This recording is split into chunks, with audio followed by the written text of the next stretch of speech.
Kwati ni master gani?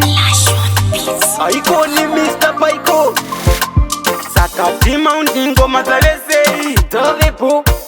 Wauno say Kanata sikanga bavure wey Kwati Gomatie takurira Gomatie takurira Mugoma flash do dampurumbira Gomatie takurira Gomatie takurira Mugoma flash do dampurumbira Dewa pakutuwai Dinenge indicator Irichikara chemango makunge lot kata Tana topinda mugemu siva pato shata Dino fura ombe ndinenge sinorita Kiselereta ndaku ita modulator Irichika chemango masaka fere feta Atisha iku mugemu kunge indaneta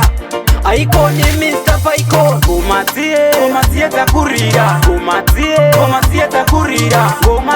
Gomatie takurira Mugoma flash do dampurumbira Gomatie takurira Mugoma flash do dampurumbira Sakati Mountain ngoma zalese Tovepo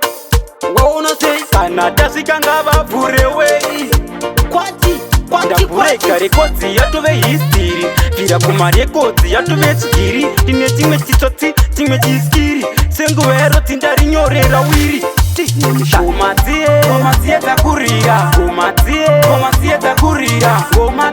Gomatie takurira Mugoma flash do dampurumbira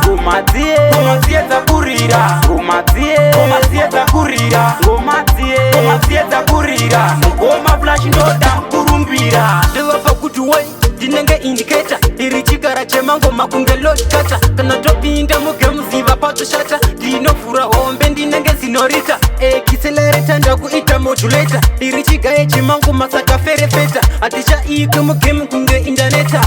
Aiko ni Mr. Paiko Gomatie